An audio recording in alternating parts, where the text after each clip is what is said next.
Hello everyone, welcome back to my channel. Last video में हम पढ़ रहे थे मेल रिप्रोडक्टिव सिस्टम के बारे में और इस वीडियो में हम पढ़ेंगे फीमेल रिप्रोडक्टिव सिस्टम।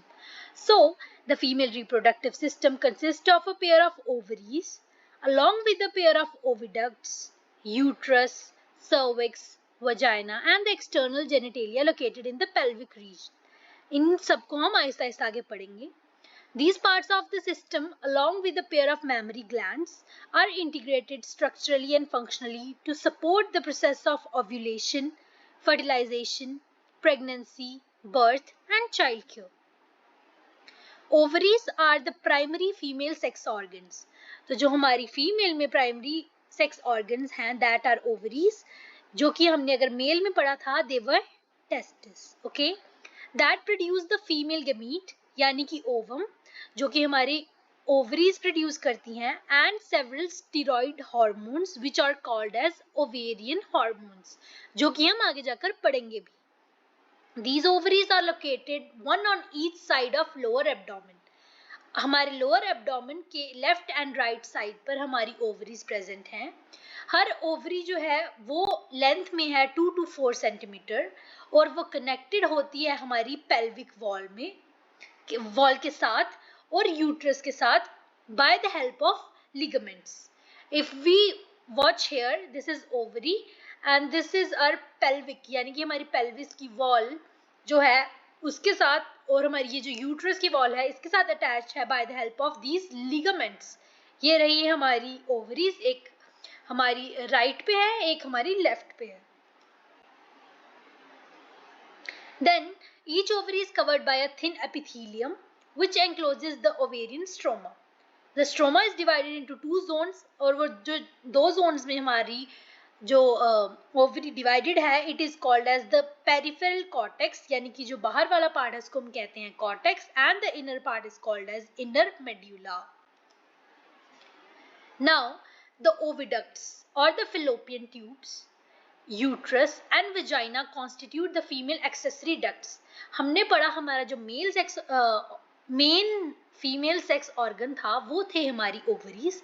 उसके बाद आ जाती है हमारी एक्सेसरी डक्ट्स और एक्सेसरी डक्ट्स में आ जाती हैं हमारी फेलोपियन ट्यूब्स, जो कि हेल्प करती हैं हमारी ओवरी की मूवमेंट को टू द यूट्रस में. Okay, and second one is our uterus, जहाँ पर हमारी जो बेबी होता है वो ग्रो करता है. And then there is vagina. Okay, here is the vagina, जहाँ से इंसेमिनेशन की जाती है. Okay, and these are the accessory ducts. Now we will learn about the parts of our oviduct first, that is our fallopian tube first. Each fallopian tube is about 10 to 12 centimeter long and extends from the periphery of each ovary to the uterus.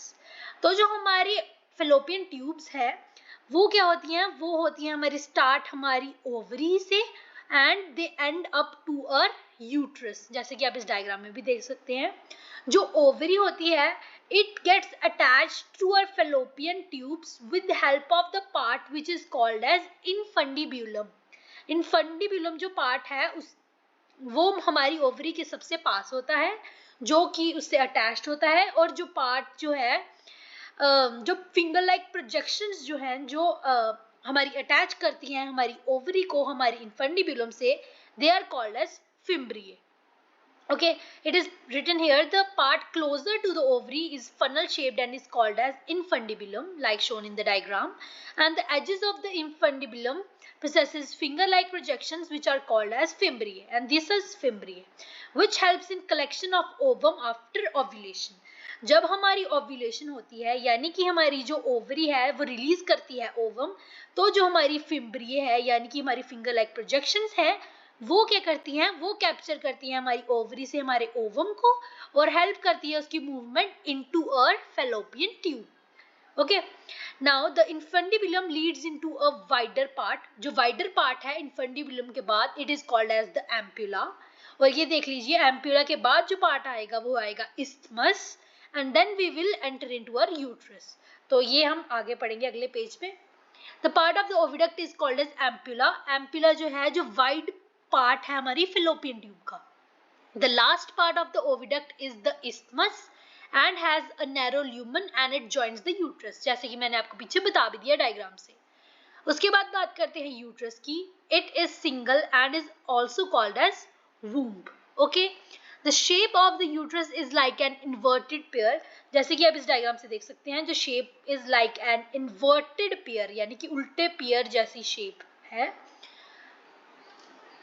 It is supported by the ligaments attached to the pelvic wall. The uterus opens into vagina through a narrow cervix. जो uterus है, then this uterus opens into vagina with help of a narrow cervix, and there is a cervix present, and this is the cervical canal. The cavity of the cervix is called as the cervical canal, जैसे कि हमने उस diagram में देखा, which along with vagina forms the birth canal. This is very important point, आप अपनी books पे लिख सकते हैं कि आपकी जो है cervical canal, cervical canal है and your vagina, they collectively are called as the birth canal. This is an important point. The wall of the uterus has 3 layers. Okay, so अब हम जो हमारी वॉल है इसकी 3 लेयर्स होती हैं। जो सबसे बाहर वाली लेयर है it is called as perimetrium and this is fibrous layer. The middle one is myometrium, middle myo, peripheral, peri यानी बाहर, middle myo, myometrium, and myometrium होती है स्मूथ मसल से बनी हुई, and the third one is the endometrium यानी कि अंदर वाली, that we will read here. There are 3 layers of tissue. The external is the thin membranous perimetrium, जैसे कि मैंने आपको बताया।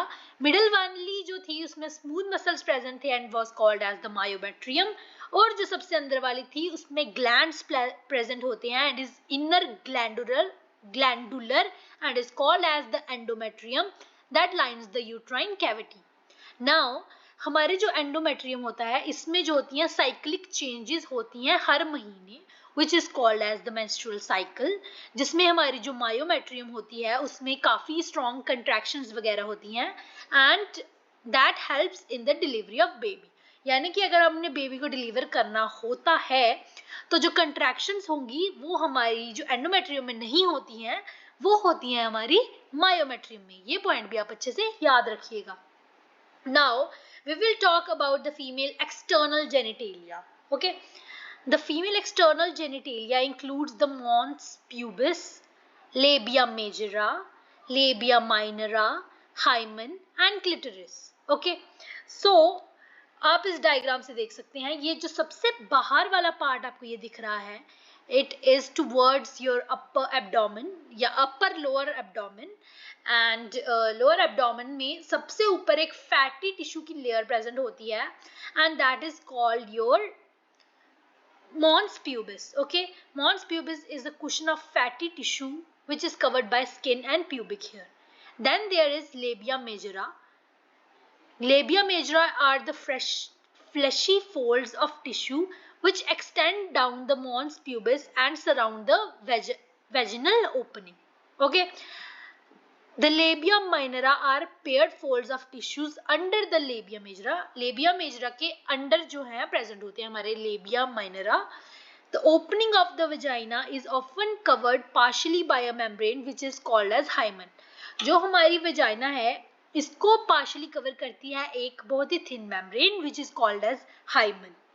Okay, we can see here, you can see the outer one is called as our labia majora. The inner folds are called as the labia minora, and here you can see this is the vaginal orifice. Okay, जहाँ पे हमारी vagina present होती है बाहर की तरफ, vaginal orifice.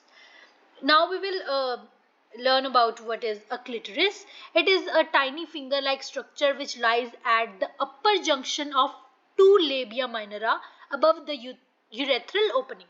तो हमारी लेबिया माइनरा जो है हमारे उसके अपर पार्ट पर प्रेजेंट होती है हमारी clitoris. Now you can read this one, and this is written that hymen जो होता है usually it gets torn during the first coitus or the intercourse. Okay, now we will learn about this diagram which is the diagram of the mammary glands. Okay, so A functional mammary gland is the characteristic of all female mammals, यानी कि जो हमारी female mammals हैं उनका characteristic है हमारे mammary glands. The mammary glands are a paired structure which are also called as breasts. That they contain the glandular tissues and variable amount of fat. यानी कि वो contain करते हैं हमारे glandular tissues और different organisms में different amount का fat present हो सकता है हमारी breasts में. The glandular tissue of each breast is divided into 15 to 20 mammary lobes. जो हमारे glandular tissue हैं हर breast के मतलब each breast के they are divided into 15 to 20 mammary lobes which contains the cluster of cells called as alveoli. Mammary lobes contain then alveoli and the cells of alveoli secrete milk which is stored in the cavity or the lumen of alveoli. The alveoli opens into mammary tubules. जो हमारी alveoli है ये open होती है हमारे mammary tubules में और जो हमारी tubules होंगी then they collectively form a mammary duct. Okay, and several mammary ducts then form a wider mammary ampulla which is connected to a lactiferous duct and through which milk is sucked out. तो मैं ये आपको अच्छे से अब diagram से बता देती हूँ ताकि आपको एकदम क्लियर हो जाए. तो आप देख सकते हैं this is the diagram of a female mammary gland. So आपको यहाँ पे दिखाई दे रहा है फैट प्रेजेंट है, ये वेरिएबल अमाउंट ऑफ फैट जैसे कि हमने आपको पीछे बताया अभी.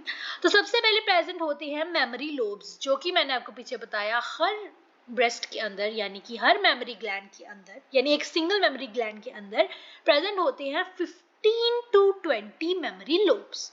मेमोरी लोब्स के अंदर प्रेजेंट होगी हमारी मेमोरी एल्वियोलाई. नाउ जो एल्वियोलाई इनसे निकलती हैं डक्ट्स.